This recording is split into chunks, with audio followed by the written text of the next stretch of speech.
High Republic is coming, and we're getting our first taste with a book that's out now called Light of the Jedi, and that came out in January. And with that in mind, we're going to be starting a book club this month, and we're going to introduce the book today, no spoilers, and then at the end of the month, we'll talk about what we read, our thoughts, our opinions, and our review. And maybe we'll do another book after that. We'll see how it goes. So tonight, you'll hear about that and more on this episode of the Escape Podcast for Star Wars The Old Republic. Our broadcast astromech today is EPC 369. And playing alongside me is Seema. Hi, Seema. How's it going? Hey, Max. It's been quite a week so far. This is the week of very much Conquest. So if you're not a follower of Conquest, this week is a total galactic war, which means every planet can be won by somebody. So it's the opportunity for guilds that are not typically winning planets to give a shot at it. So yeah, that's what we're doing. And we're in a pretty interesting race with where we invaded Ziost. So we've been watching the numbers, doing a lot of conquest. MFN this week was an MFN of much conquest. We did activities that were specifically designed to get us as many points as possible. And everybody's been pitching in and playing a lot so that they get a lot of points for the guild. And yeah, it's pretty exciting and pretty fun. And even on our ops night, we went and did it on the pub side. We all logged into pub alts and did a couple of operations and added points that way. So yeah, that's the SWTOR life this week. How about things with you, Max? Same thing. And with that in mind, and this is only a couple days into the week now, I think I'm a little over 2 million conquest points, and I've been doing everything.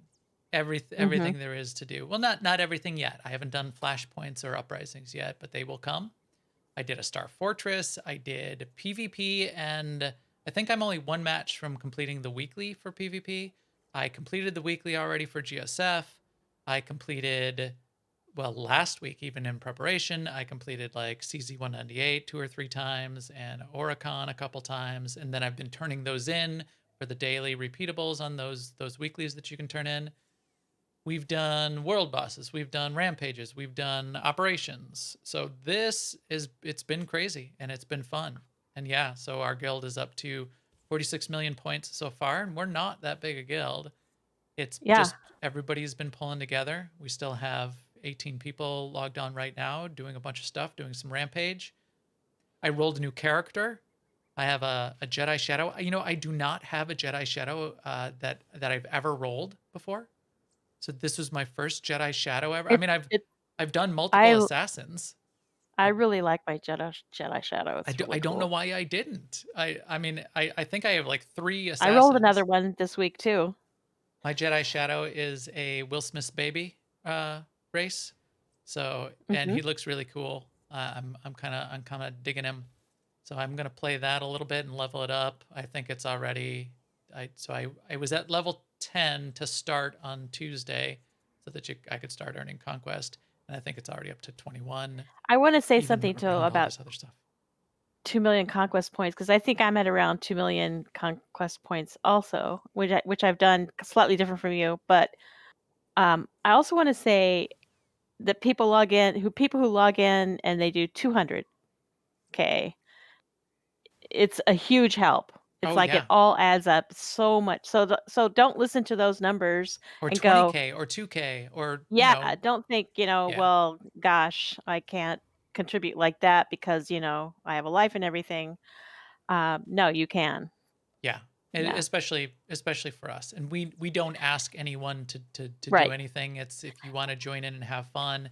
We've been organizing quite a bit more fun this week, wrapped around this, and that's actually provided an opportunity for more people to get together and do more things. So that's been a fun way to conquest points aside, have a bunch of group activities this week, a little bit extra, a little bit more than we typically would. And we only do this a few times a year, and it's a fun meta game, really. Definitely, though, a shout out to some of the hardcore players. I don't know if you saw here at the top of the list, we have people with single characters in the millions. So 2.6 million. Wow. This is Sakic. So Sakic is got over 9 million points himself for our guild, which is quite amazing. And he's a conquest machine. And in fact, we'll talk a little bit about a change that's going to come that's going to impact him. He has worked very, very hard to set up the crafting machine and mechanics so that he can do this and collects all the materials and spends a lot of time and effort over months to get ready to do something like this. He won't be able to do that in the future, and we'll get to that. So why don't we get to that quite soon in just a minute here in the news. Now, an Imperial News Network report. First up in the news, as we always talk about, there's news for the bug tracker, and Natha's in there. I didn't see anything all that interesting. A bunch of minor bugs. The key thing that Natha communicated as we're thinking about testing and seeking bugs is the PTS is down. I repeat, the PTS is down. And that means 6.2.1 is getting wrapped up. We could see it as early as Tuesday. I don't think we have a specific date on that yet, but we could see it. I would expect either Tuesday or a week from Tuesday is what I would expect. They don't have that long of a delay typically between bringing down the PTS and going live with the update. That's cool. Also, this week in the forums, Jackie has made an impact. She went into one of the threads that was getting long and contentious. I know that's shocking. But she basically said, don't do that. We're trying to create a pleasant atmosphere here. And then she came back later and said that and locked the thread because she felt that it wasn't Right. being pleasant. And, it's a little bit like, um, it's their playground and they want to set the rules. And I totally agree with them. Yeah, I mean, we do want it to be, we do want people to be on their good behavior. There's no reason why they shouldn't be. And And it's not impinging on anybody's freedoms or, it's perfectly not only within their rights, but I think it's a smart thing to do. And if they're successful at it, more power to them. And it wasn't even that people were like, arguing. That's fine. People were Yeah. specifically breaking rules. They were saying, well, I played with John Smith and he did blah, blah, blah. Don't call people out. Don't harass people directly. And she said that multiple times. People continued to do it. So she said, fine, this thread's locked. Then, I'm sure that's going to cause a little bit of friction with people, but that's the right way to do it. I think our guild's been taking the cue from Jackie and this idea, and we've talked about it in the past, of be the culture you want to see, be the Right. engagement that you want to see. Every time as I'm leveling up this new character and I'm on the starter planets, somebody asks a question, I answer the question. I don't give a snarky answer, and I don't tell them the keystroke for getting conquest panel is Alt F4. I do not do that kind of thing. Yeah, I've been trying to do that too, actually, because like you, I rolled up a new character because, conquest points from leveling are real, Yes. or so I hear. But Very yeah, I real. was on Tython earlier and people were asking questions, and I, I mean, I wasn't thinking about it at the time, but yeah, I did answer them. Right. Let's see. Also in the news, Chris Schmidt has poked his head in on a couple things. One in particular was to remind us all that season 13 of ranked PvP is coming to an end, which surprised me. I didn't realize it was wrapping up already. One of the things that he called out, and there is an article with some of the pictures. I'm sure Daniel had a hand in putting some of this together. Shows off the rewards for PvP for season 13. And some of them are pretty cool. I like some of this armor. I like this hooded armor set. That looks cool. And there's a mount down here. Look at look at this this mini like at AT-AT with the flame job on it. and the chrome pipes. This is And quite cool. the little feet that look like metal hooves. Yes, yeah, they do. This this is worth it. This is a really good PvP reward for those top PvPers. So well done. If you are going to be getting one of these, you deserve it, and that's a really cool, unique mount to get. So I like it. Thanks, Chris. So also another thing that Chris Schmidt posted about were some crafting changes for Conquest. And this is actually what the thread that we just referred to that Jackie Co shut down, they were talking about these changes. And basically, in a nutshell, they're taking the things that you can craft now infinitely for Conquest and putting them on a daily timer, basically. It's a little bit more complex than that. But the idea is no more infinite crafting for infinite number of Conquest points. And we And were as you can talking about imagine, this. Yeah, people were, some were for it, some were against it. right, There were the required number of people saying, "Well, that's it, I'm unsubbing." right. The There were requisite, people, the yeah, requisite number. there were people who felt that it was, and then it's also required to say you're just doing this because people whined on the forum about it, and that's how change is implemented, which I also don't agree with. But I think I don't always agree with the changes that Bioware makes, but I think they take more into account than just people whining on the forums. Yes, I'm sure that they do, and whatever you might think is going on, that the powers that be, the where the decisions are made, like Keith at the Keith level and Chris Schmidt, they don't care about whining. So if you think that Right, that like a couple people whining in some Discord somewhere or on some forums or something got them to do something, yeah, right. think again. They don't, yeah. Whether this change I is good or personally, bad, yeah, what's yeah. your view on that? I'm not, I mean, my first reaction is, well, I mean, I have two minds, right? Because like right now I'm in my total galactic war mind, and I'm like, oh, well, I like being able to craft infinitely because, I get more points that way. But the reality is in a normal week, I don't even craft as more than what this would be anyway. So I feel like it's fine. So I don't know if it's good or bad. It feels like it's a pretty hefty, maybe overreaction to the problem they're trying to fix. But who's, I don't know. We'll see how it plays out. I've thought that before and it turned out to be fine. So, It is quite impactful to the people that have engineered across many characters and many companions the hmm, machine to go and do this. And that's right. there is satisfaction in doing all of that work to set all of that up. The so that side of me thinks, wow, this is kind of harsh and it's kind of sucks for those people.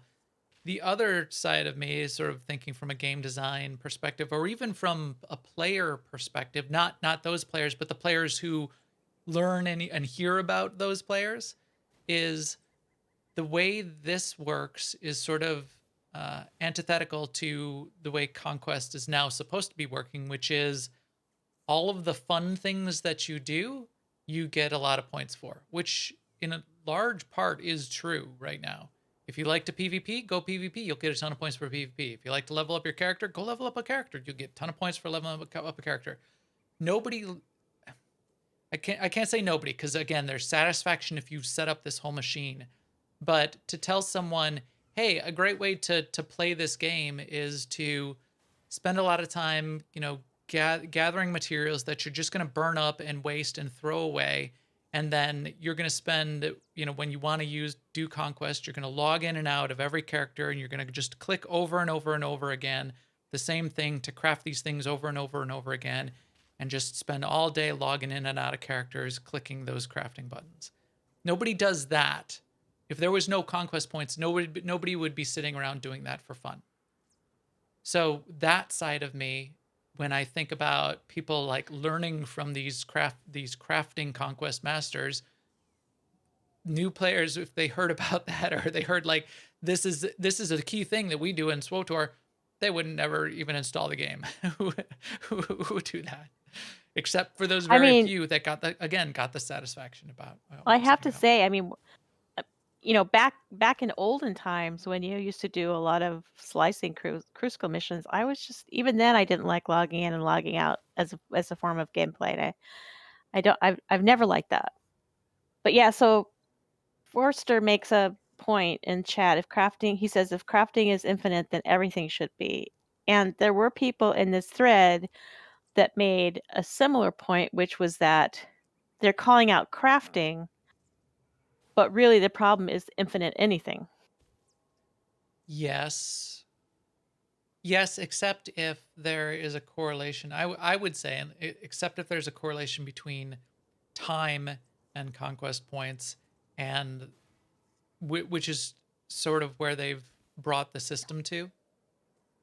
So if you want to PvP all day, you can PvP all day. You can't shortcut that though, and well, if you can if you cheat, and then you'll get banned if you're doing win trading or something No, like that. yeah. But No, I agree. I see it smooths out. I was pointing that out. I'm not sure I agree with it because, like, for instance, I like to do the planetary heroics, right? They are infinite in that you get a certain number of points for doing a heroic, but they're also limited because you only get the big amount of points for a couple of things daily. So Yeah. it has a built-in limit of Right. effectiveness. Right. Intisar, who's in the chat room from This Week in Arabesh, an awesome blog site you should all go Yes. subscribe to right now. He mentions that it could be related to botting that was going on as well. Yes, in Right. fact, there is some of that discussion and contention over some accusations around that is what led to the locking of the thread. That's where people were being called out and people were there was name calling going on. This is the kind of thing, and I've never botted, but this is the kind of thing that you could see. It's so mechanical and so boring. You would totally want to bot it, and I used to want to bot the slicing things that you would do because again, it's load up a character, log in, click, click, click, click, click, click, click, click, click, click, close the character, go to the next character, log it in, click, click, click, click, click. You, it's nothing you would be doing for fun. There's no enjoyment outside of it, and it's so mechanical that it seems designed to be botted, which is problematic. Okay, so that's that. Keep an eye on it. They could adjust it because of if the feedback is saying well it's a little overdone. We can keep an eye on it and see if it's going to go back in a different direction. They've shown that to them conquest is a living thing, yes. and they're not afraid to tweak it. So yes, which I'm fine with too. Nothing is ever arrives. It's always in a state of change. yes, it's which is good. And Yeah. one other thing, which I thought was pretty interesting, which may be in a state of change, which we haven't seen change in quite a while, is GSF. So Chris Schmidt also jumped in on a separate thread and said, hey, I see you guys having some chatter in here around Galactic Starfighter and a particular ability, which is called remote slicing. It's an ability you can get and slot into your ships. That's seems a little bit unbalanced, and it seems like you can really lock someone down for an entire match if you just chase them around and do remote slicing, and it doesn't feel good. It doesn't feel good to us. Chris Schmidt jumped in. He said, I see what you're talking about here. This seems like an opportunity for us to take a look at this, and we're going to look at it for an upcoming update. We don't know what they're going to do yet. Maybe they'll make it worse. Maybe they'll make it better. The fact that Chris is in there looking at all at GSF, I kind of like. We've got a couple GSF players in the game. I played my GSF weekly this week. I had a lot of fun. I played GSF on my character, my Vanguard, which has all of the ships mastered. And I played GSF on my level 13 Will Smith's baby race. What is that? I can't think of it. It's not a Togruta. It's not. What is it? What is it called? Nautilin? Nautilin. It's a Nautilin. I can only say Will Smith's baby in my head. Nautilin just goes away and it just gets replaced. Search and replace Will Smith's baby. Anyway, my Will Smith's baby character, He did it on completely fresh account, no unlocks, level 1 ships. I played each of the ships. I killed people. I did damage. You can start at level 1. You can play GSF and you can have fun with it. So it does have So a learning curve to controls. I But didn't read this thread, and I just saw remote slicing in the notes, and I'm like, "Oh, I'm excited to hear about this." And I'm picturing, like, you send drones out and they slice the nodes, in a zone or something like that. And I'm like really disappointed to hear that it's a GSF thing. I kind of agree because when I first looked at it, I almost thought, oh, could this be a new class? Yeah, or yeah, A slight like like what's up with a this? slicer class. I mean, we have there's slicing abilities that have been part of other classes, but could you imagine a whole class focused around like slicing and like engineer slicer kind of class? That could Yeah, be really cool. yeah. Although we have sort of an engineering and slicing. Both of those are sort of within smuggler agent to some degree, but take it all out. You like drones and robots and slicing, and I do remote hacking and a little bit of cyberpunky kind of slicing class. I I think mean, could be really cool. speaking of droids and slicing and hacking and stuff, I did the weekly this week on IOCAF, which I have not done in forever. Hmm. And it was actually kind of fun. And about halfway through I realized it's partially because it hasn't been level synced. So the mobs are all 5 levels lower than my Yes, character. that is fun. So it's a lot easier to get anywhere.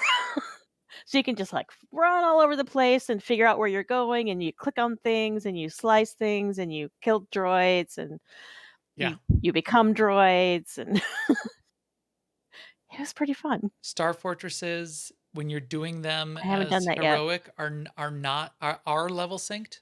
So it is hard. I did one vet mode Star Fortress solo, and it was hard and it was not fast. It was slow and hard. But you only have to do 3 if you do vet mode. In order to unlock it and do it on a character, I didn't, for whatever reason, I didn't have any Republic characters that could even do Star Fortresses, not even my Vanguard, which I was really surprised about. So I must have only done it on the Imperial side because I did them all and I got all the companions and, at least a couple characters on the Imperial side. But to do the story to unlock it, that was level 70 and not 75 and not level synced. And I was thinking, oh, if it's like this, I'm gonna blow this, blow this out of the water. Now And I can go and it's get not. all those decos and stuff, It's but not. no. It's not. No. Yeah. It was long and hard, and I died because I walked into the stupid room at the wrong time and didn't see a thing. And then when you die, you get locked in the prison, which I kind of liked because I forgot about it.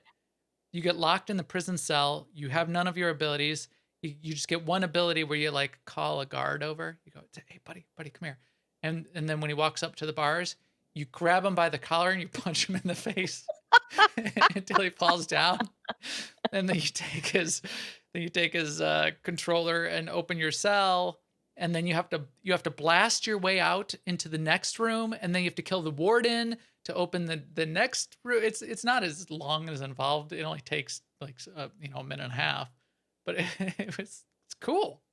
It was a cool little effect, and I had fun with it. And I got some But yeah, decos. That's the other thing that's I really good might with do Star some Fortresses. I didn't do any Star Fortress today because I was sort of intent on doing things that I knew that I was already set up for, and I have to on the pub side, I have to go through the introductory part. But yeah, like Entisar says in chat, the story mode ones are not level sync, so you can interchain doing those fairly quickly. Intisar just said the story mode ones are not level synced. The vet mode Right. ones are. Okay, so the vet mode ones are, and they're hard, and it takes a long time. Story mode ones are not, then maybe yeah. You have to do twice as But many, but if they'll be less than half the time, if it will probably be a quarter of the time, I'll just do the other 4 I need to do then of story mode, uh, and just blow through those. Cool. I'm saying though, IOCAF, check it out. I mean, I I will. I No, went I'll from go. IOCAF I'm doing to all the things this Oricon, week. and Oricon was I mean, Oricon is still not hard, but like Oricon was way harder than IOCAF, which Yeah. was not the case in the olden I times. like Oricon though, but yes, I it's do Oricon's too. definitely, and you get a lot more points for doing Oricon than like overdoing CZ 198 as an example. You get, Well, I you think, should. It takes 50% twice as more. long, 3 times as long. But yeah, here's my conquest list. So this, look, just of today. Here's all the stuff that's lit up green. I did a little bit of heroics. I did some rampage, activity finder through socialite 2. I did a loyalist sweep already today. I even killed sky troopers again today. I think I was partially done. Companion influencer, Luckia we did on Tuesday. Crew skills, Hoth, Snowblind, Oricon, Starfighter. These ones are great. Flying the ship 5 times, you get 88,000 conquest points. You can switch between ships each time you get blown up. And in fact, I was playing a little aggressive, so I would get blown up so that I could switch between all the ships. You could just do in 5 matches, you could get this extra 320,000 conquest points by flying all 4 ship types in 5 matches. And you don't have to win. You just have to play them. In PvP, you have to win. If you want to do the PvP unranked victorious, you need to do the big one, you need to win 10 times. To do the weekly for PvP, you need to win 10 times. For GSF, you just need to play 6 times. Sounds good. All right, we've done a lot of that. We keep talking about Conquest. Oh, look, guild news. I wonder what our guild news is. We might have already touched on this, but it's a conquest week It's here at Conquest. AIE. Surprise! Tomorrow, Marcus is going to do a mega. Tomorrow being Friday, February 5th, 2021. They're going to do conquest stuff. So, yeah. Again, big surprise. So yeah, that's what's going on this week on a Friday. I even told Thon I would do Master Mode uprisings with him this week. I'll do everything. Yeah. Anything and everything. Yeah. I'll do it all. Let's do this. He just can't want to do it at 11 p.m. at night. Right. Shout out to the chat room. We had a ton of people, still a ton of people in there tonight. Good to see you all in there. We'll catch up with you for a few minutes after the show as well. Definitely want all of you in the chat room involved in what we're going to talk about next here, which is something we're going to try out. We want you all involved in our book club. Yes. Difficult to see. Always in motion is the future. Kind of just grabbed something there for the drop in to kick off our segment. The future of Star Wars The Old Republic is Star Wars The High Republic. See, there's my segue. Just one quick back to the chat room on Guild News. Our guild activities typically start around 8 p.m. Central. So that's where you could look for Mega to be starting tomorrow night. It'll all be Republic side this week, but any of our guild activities usually switch back and forth between Republic and Imperial. But this week, it'll certainly be all Republic. High Republic. The High Republic. Let's start there, Seema. What is the High Republic? It is a period of time between the Old Republic and the first of the prequels. Yes. And it's a time where there were a lot of Jedi. So they're Like mostly when focused. the Skywalker saga is running, there's only a handful of Jedi running around, but in the High Republic, there's a bunch of them. Right. We get, well, as soon as we get Order 66, that wipes out most of the Jedi at that point. But even then, it seemed like there was fewer Jedi than we're even talking about here in the High Republic era. High Republic is set about 200 years before Phantom Menace. That's the prime zone where they're going to do some of this storytelling. So yeah, this is a new storytelling era that the Star Wars franchise has picked to tell some stories. We don't know exactly how far this is going to go, and in fact, this is some research that Seema and I were doing just to kick this off. My impression was, they're gonna do maybe we'll do a whole movie trilogy, and they're gonna do animated series, and they're gonna do they're just gonna do a whole bunch more Star Wars, 9 more Star Wars movies set in the High Republic era. No, not necessarily. The original plan and all that's been publicly announced so far there's one uh, non-book media that's coming out. Everything else is really focused around books. So they're going to do a couple series of books. So how do they phrase this? I thought this was interesting. So they're going to do an adult novel series. Adult. Boom, chicka, wow, wow. No, not that kind of adult. So Light of the Republic, the one we're going to be talking about for this month, is the adult book. It's like for grown-ups, not blue, not inappropriate. Yeah, for grown-ups, not for NSFW. children. Yeah. We won't have to put an NSFW rating to talk about it. Oh my. The other two series are a middle grade novel and a young adult novel. And I had to look this up to try to figure out what those two meant. Young adult is like teen, and middle grade is slightly younger than that. So like 8 to 12 is middle grade. So they're doing a book and potentially a book series for younger kid, like 8 to 12. Then they're doing a young adult series that's sort of like the teens, preteens to teens. And then they're doing the adult book, which still seemed plenty it seemed young adult to me. I can't talk about that. Remember, I didn't read it yet. Right. But all of this seems family. It's sort of the Star Wars family friendly kind of genre. And I mean, comic books. they can do terrible things, but they don't swear about it.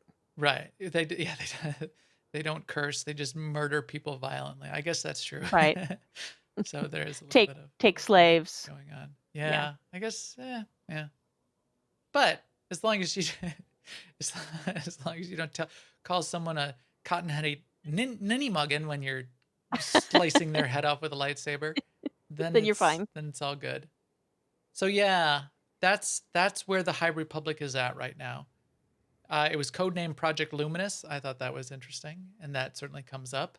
That's a reference to Yoda in episode 4, 5. One of those two, where he said, "We are luminous beings, not this material stuff or whatever." When he pinches Luke's arm and tells him he's luminous, that's what they're referring to there.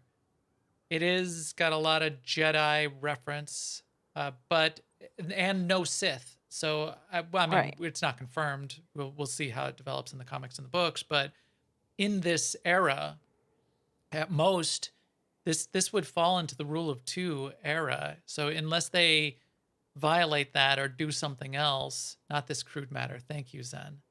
Not this crude matter. Luminous beings are we? No Sith, because it's Rule of Two. There were Sith around. There were a couple. This could be Darth Plagueis the Wise era. I think it's even before Plagueis, though. But this would be Rule of Two-ish kind of era. So it won't be focused on hundreds of Jedi battling, a Sith or two, but there will be other enemies. And there is the Galactic Empire, and there's the edges of the Empire. So you do have an opportunity for figuring out what's going on around the gritty edges. We'll have to see how gritty High Republic so far, the way they've sort of, even the artwork and the way they've painted it is really, glossy and nice. And, like here we're sort of like what we see here on Alderaan. It's luminous. It's luminous surroundings. It's nice and luminous. And I can't talk about the book, but Star Wars in general. I can talk about Star Wars in general. You have to remember that Star Wars is fantasy. It is not science fiction. I'm a big, big fan of science fiction, and I like science fiction. Star Wars is not science fiction. It feels science fiction-y, but it's not. It's fantasy. With that It's a in science mind, fiction setting, but it's a fantasy. The Force yes, more like magic. yes, and even some of the technology and the way that works or the way it's treated, you need to not be seeking it out as some sci-fi thing where you're going to want to reverse engineer the science out of it.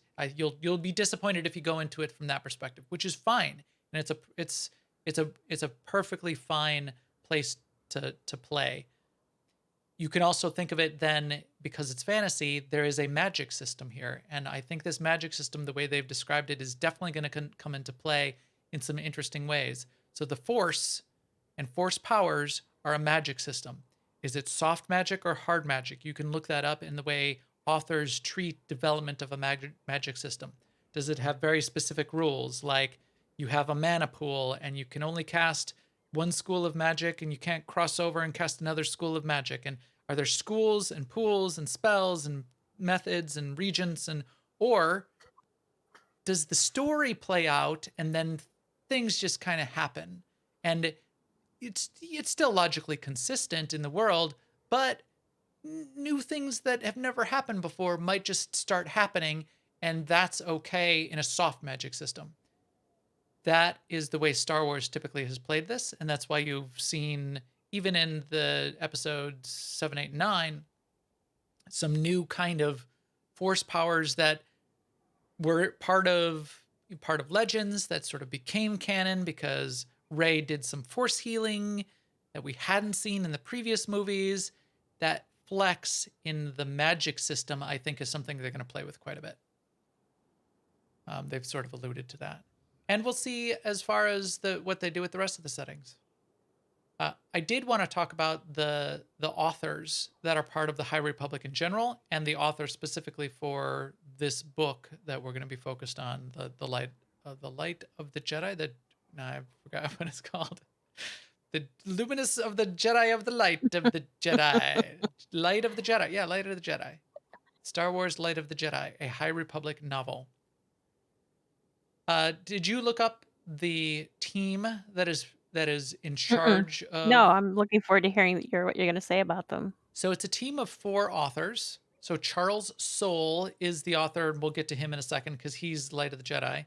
But the other 3 authors are part of a team. So they put together this team of authors who have done work in the Star Wars genre and other genres. Definitely they're writers, both for sort of prose and comic book writers. And they are Justina Ireland. She actually was nominated for a Nebula Award for a young adult literature novel that she wrote, which is sort of an alternate timeline, slavery era, but zombies book, young adult author pool, very diverse audience, and she's brings a lot of, I think, going to bring that diversity perspective to this. Very talented, very smart. She's also has a lot of research in literature. She's currently a PhD candidate. So she seems really cool, and she's also done work in this sort of sci-fi fantasy genre. I think that's going to be interesting. So she is one of the team. Claudia Gray is another member of the team, and Claudia has done work specifically already on Star Wars novels: Star Wars Lost Stars, Star Wars Bloodline, Leia, Princess of Alderaan, and Star Wars Master and Apprentice. So she has definitely has some of that Star Wars novel writing experience that she's bringing to the team. And then Cavan Scott, I think, is one of the comic book. Yeah, so he's done a lot of the comic book work. So he's done comic work outside of Star Wars quite a bit, and comic work inside of Star Wars. So again, that the body of publishing that was the original vision of how this High Republic would land was focused between novels and comic books. So the comic books will be a very significant part of what they're doing with the High Republic. And then the 4th member of the team, as I said, brings us to Charles Soule. So let's spend a little bit of extra time on Charles here. He's a comic book writer, which surprised me because I didn't look him up until after I had gotten into the novel. So he's a writer, though. So when you think about comic books, you need to understand that comic books are written and drawn. So there's usually multiple artists who are involved in the comic books, and it's often a team because the writers are writers, and that's what they do, and they're very good at that. They're very good at telling the story and developing the characters, and really good comic books And they start have with to really good do it with writers. not a lot of words, so they're very choosy Mm-hmm. about the words they pick. Right, right, and they show, don't tell in multiple ways. They're also writing what the scenes and the storyboard needs to be, so then the artist can draw those scenes. But that provides the opportunity for them to really hone that craft, as sort of you suggested, Seema.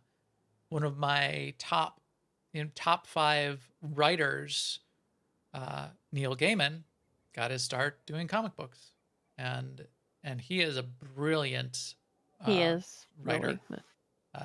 He's definitely in my top 5. He usually hovers around number 1 or number 2. He's I'd say right very now he's skilled. he's number 1. He's my favorite writer of all time right now is Neil Gaiman. But all of my favorites of anything always change. So change is the only constant. So Charles has done a lot of comic book work. Charles has done a lot of he's won awards for some of his comic series. He's done Marvel comic book work. So I think he worked on some Wolverine work, some Daredevil, some She-Hulk. So that is kind of cool. That's relevant to my interests.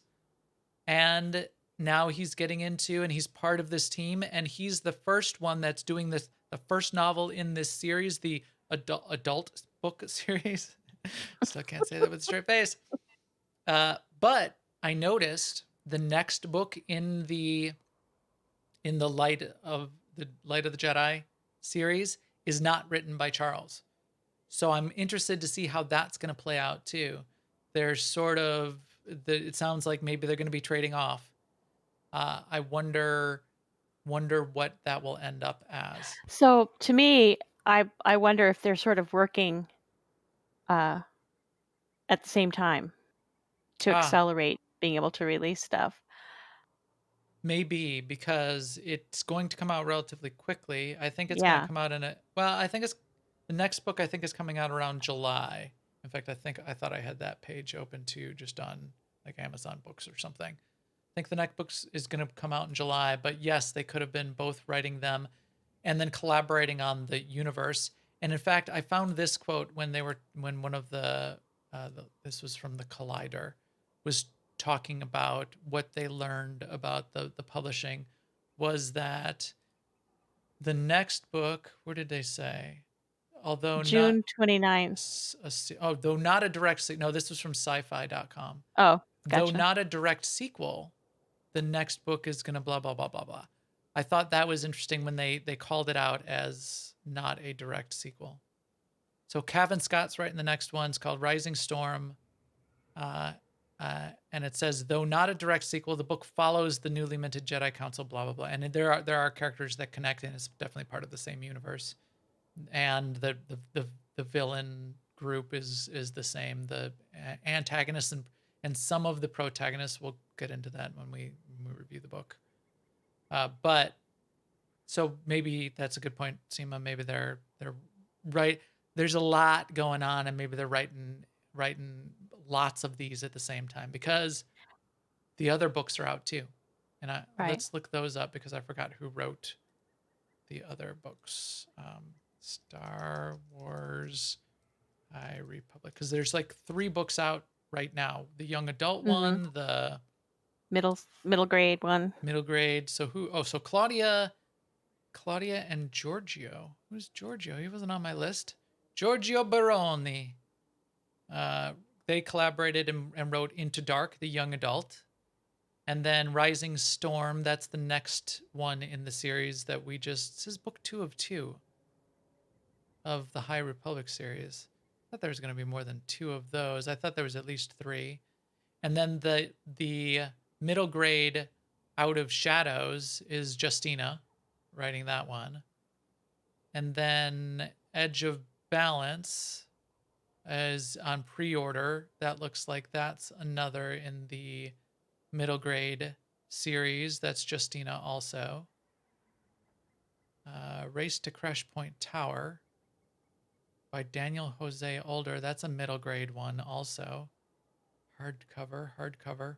So there's a lot here. And then where's the comic books too? I haven't gotten to the comic books yet either.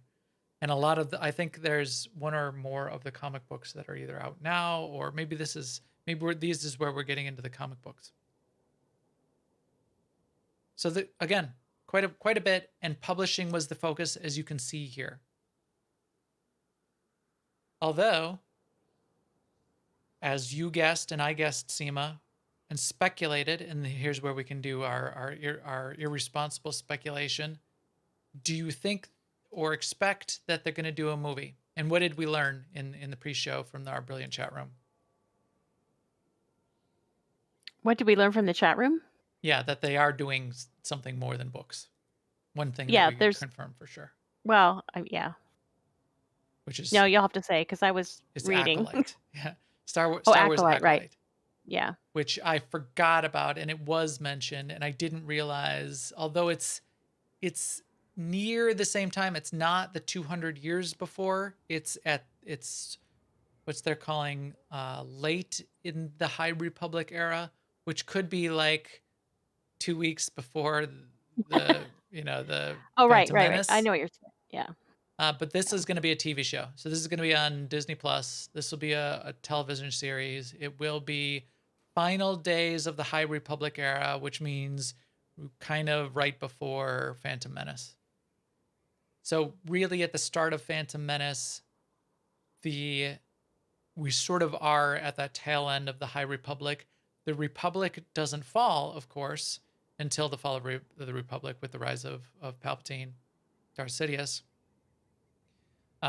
We still have the Republic in full swing at the start of Phantom Menace and mostly through the next two movies, the first two movies, episodes 1 and 2. What do you think about a movie, though? What do you think about a movie, Seema? What's your speculation there? Do you expect that they would do? I thought they would. That was my guess. I in fact, A that's High where I thought Republic this movie, was. you mean? Yeah, Yeah. I I bet they will. I guess it sort of depends on the success of all these products they're putting out, which I don't know. I feel like it's a lot. It's a lot. and if I feel like if they're gonna, because Star Wars has been a movie franchise for and now getting into TV, it seemed weird to me that they would embark on this development of this new era and not look to bring it to the big screen or even the small screen. So if Acolyte is kind of one foray into bringing it to the small screen, I think it's gonna end up sort of at the big screen, long form. So Sir Galahard's making the point. Uh, who knows what the future is going to bring to the movie industry? There could be no big Right. screen ever again, but the long Right. form trilogy level movie type content that just gets released on Disney Plus, but still movie type content, not the TV series type content. And they can do this kind of content with way fewer people than Master. I mean, it's not as unwieldy of a Next project. target, please. Right. Like they can put together comic books or a series of comic books. They can put together books and basically you need writers To and to artists. to get into to start the genre to start the era this way, you don't have to do a ton of. And maybe you need a few people to hand them Diet Cokes from time to time, but you don't need grips and you don't need stunt performers and you don't need directors and And I you don't mean, need millions of dollars invested at risk for something that right. turns out like Solo, which I liked as a movie, but didn't make enough money at the box office to make the executives happy. So yeah, it And causes meanwhile, problems. you're bringing up, the next 2 or 3 generations to be steeped in Star Wars. Yes. So maybe you're getting a lot for that little amount of money. Maybe it's a really good investment. That's a good point.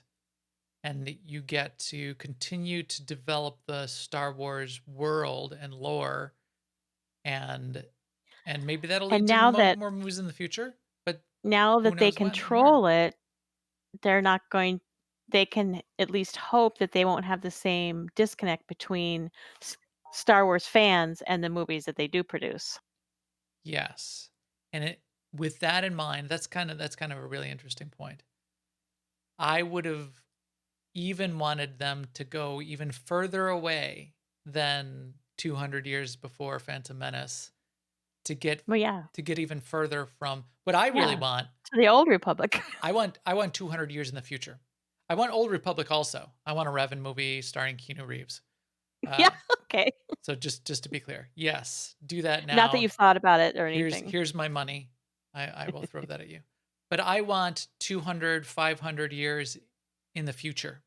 I want a new galaxy. I want a transformation, and the Jedi and the Jedi Order is an old legend. There's still Force around, and maybe it works really, maybe it kind of works the same, but the idea of dark side and light side and Jedi and Sith, and that's kind of like not around anymore, but there is Force and Force users and spaceships and battles and smugglers and galaxy and a ecumenopoli and whatnot. I want that. That's what I want. And I want it to be gritty and sci-fi-y. And I know that's not really Star Wars. Star Wars is fantasy, but I kind of want, I think I kind of want The heart sci-fi Star wants what Wars. the heart wants. It does.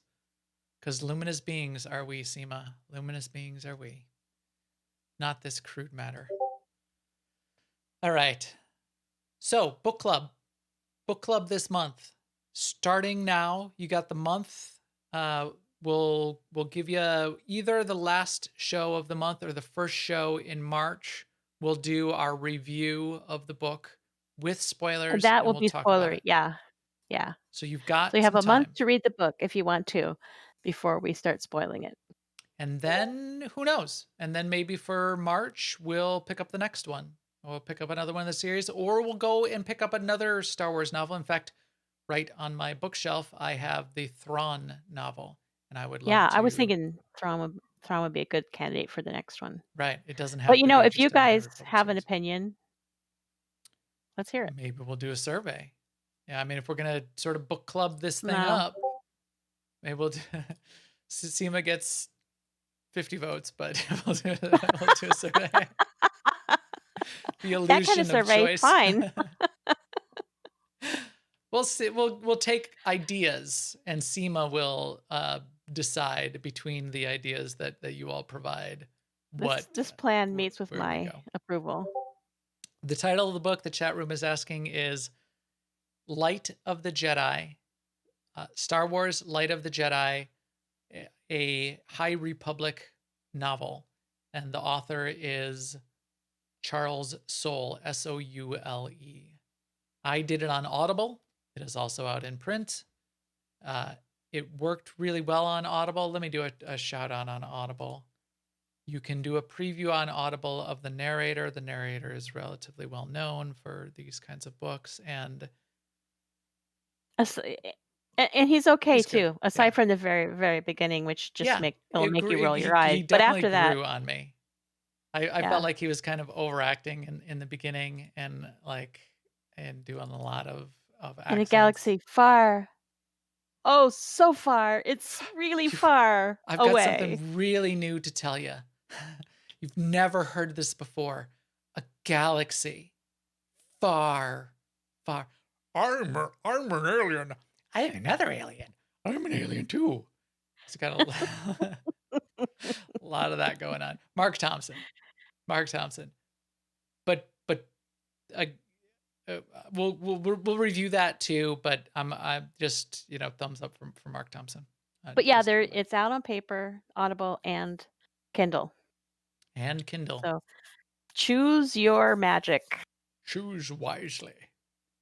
All right. I think we can then wrap it up. We'll give you a couple minutes here before the end of our usual hour so that you can go and start getting into the book. It went pretty fast for me. It's pretty interesting. And as you go along, no spoilers. Don't spoil it for anyone else. But if you want to tweet us how far you are, just sort of general thumbs up, thumbs down as you go along, or DM that to Seema and I. That'd be interesting to hear too.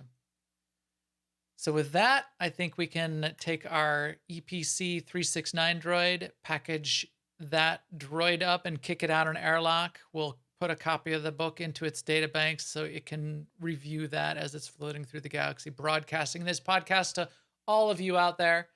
You can follow us and get Twitter news from us on when the podcast will be happening at Max the Gray. You can also certainly watch all the news about the podcast in our guild Discord.